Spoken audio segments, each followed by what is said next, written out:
부쌤의 거꾸로 한국사 시즌 3 그 15번째 시간입니다. 고려전기 대외관계, 다시 말해서 고려가 동아시아 국제질서 변화 속에서 어떻게 대응했는지 살펴보고 있습니다.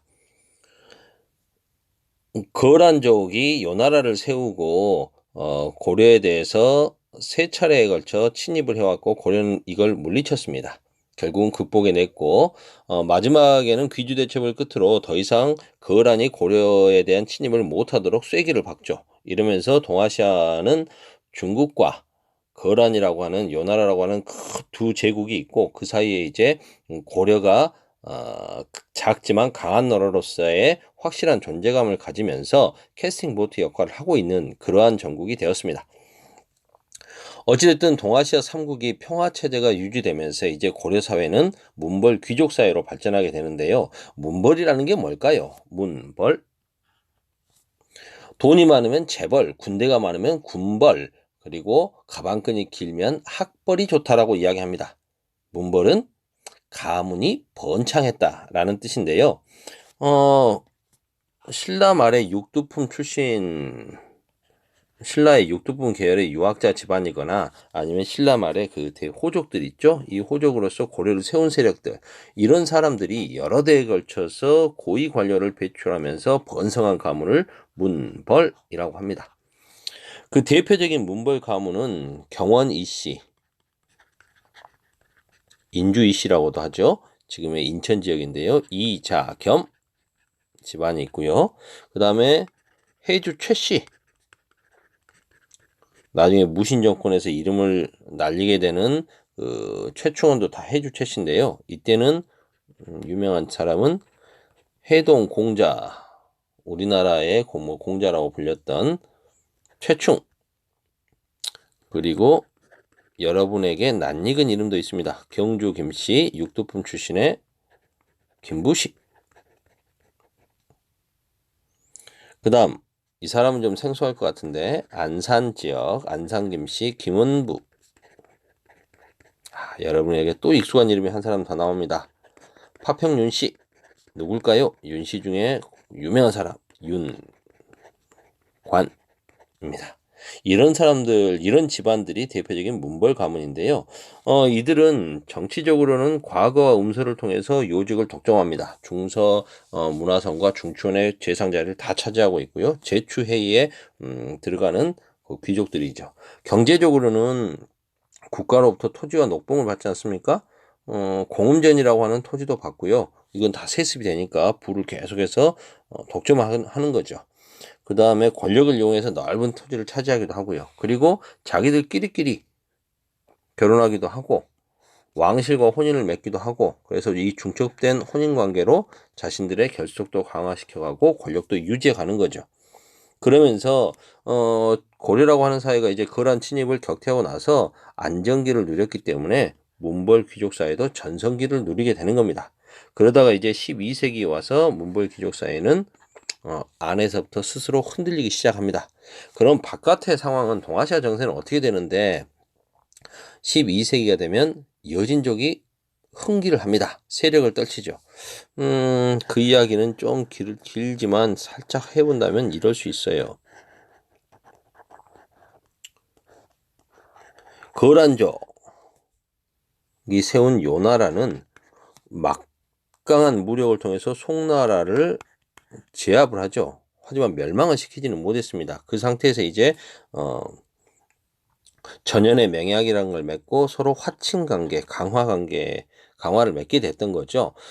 이 요나라에게 복속돼 있었던 여진족, 옛날 이름이 뭡니까? 여진족의 옛 이름? 그렇죠. 말갈족이죠. 그 여진족이 이제 완연부 지역을 중심으로 세력을 부족을 통일해 가는 거죠. 얘들이 세력을 키울 수 있었다는 말은 돌려 이야기하면 얘들을 복속시키고 있었던 거란족이 약화됐다는 겁니다. 무력으로 흥했던 거란족, 하지만 싸움이 없습니다. 그러면 거란족의 강성했던 무력은 약화되는 거죠. 전쟁이 없으니까요. 싸울 일이 없으니까 창이 녹슬고 말 위에 탔던 그 날렵한 거란족의 용사들은 배에 기름이 차기 시작한 거죠. 자, 이런 상황에서 고려는 이제 몬골 귀족 사이로 안정기를 누리고 있었습니다. 세력을 키워가던 여진족은 바로 거란과 전쟁을 할 수 있는 상황은 아니죠. 그래서 만만한 고려를 자꾸 찔락거리는 겁니다. 고려에 대한 약탈을 강화합니다. 그래서 고려는 그들을 진압하기 위해서 군대를 보내지만 패배하죠.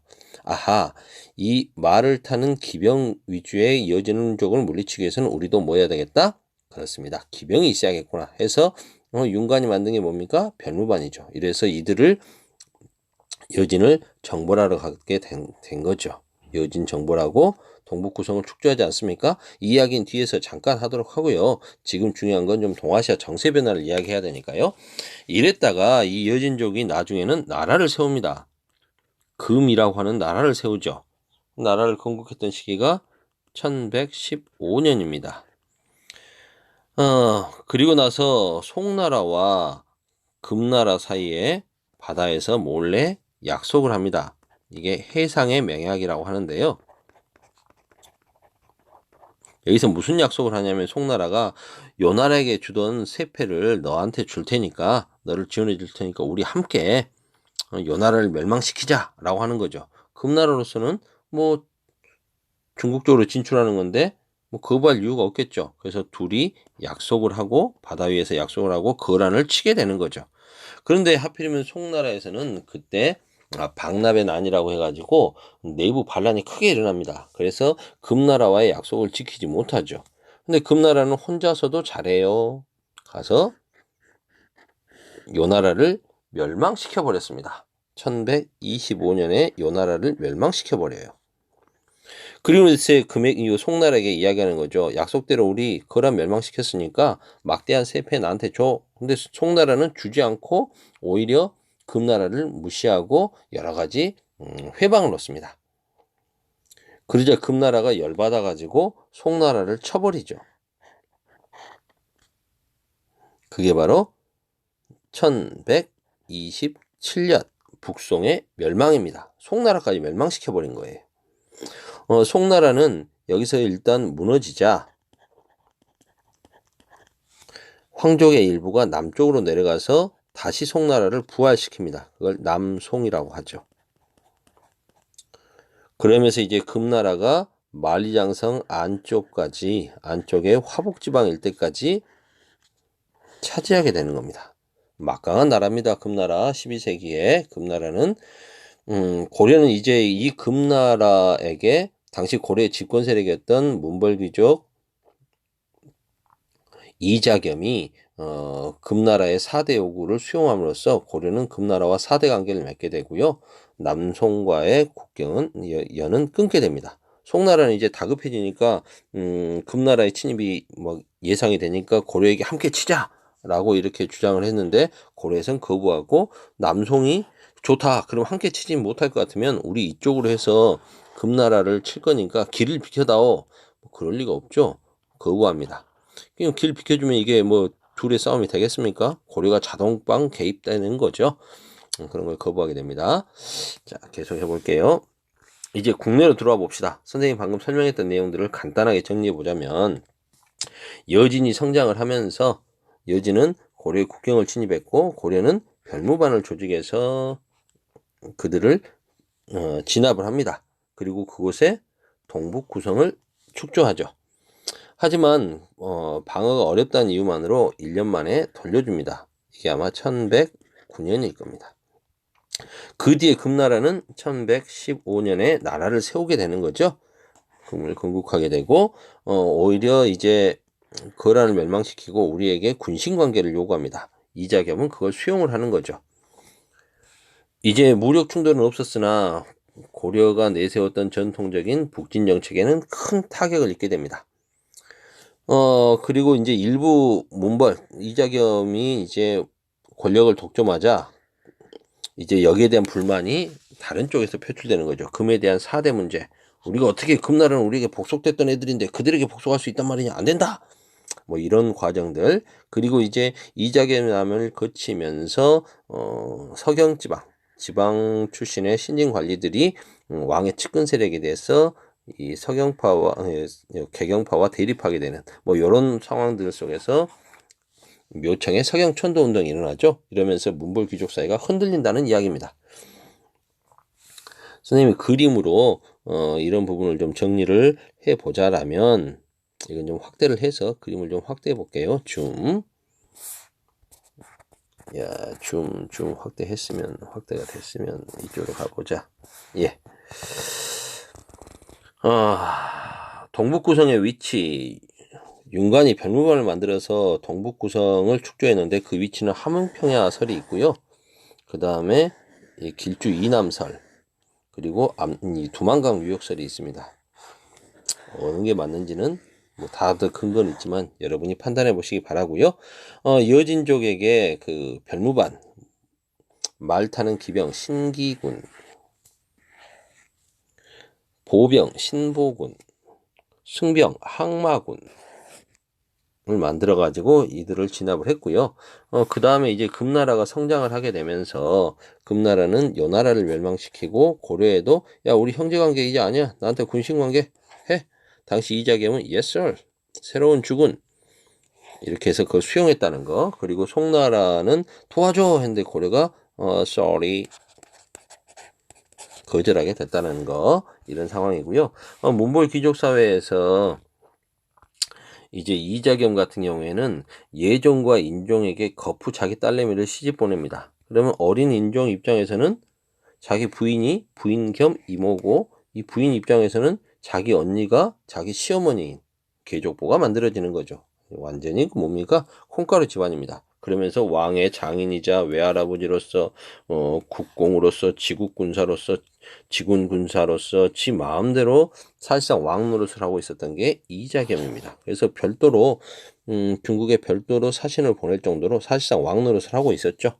왕만 아니었을 뿐입니다. 그런데 이제 자라나는 어릴 때는 이게 헷갈려하던 인종이 조금씩 성장을 하게 됩니다. 성장을 한 인종은 이거 아니네. 여러분 같은 시기가 되면서 이제 뭡니까? 자기 외할아버지 겸 장인어른인 이자겸에게 대들기 시작하는 거죠.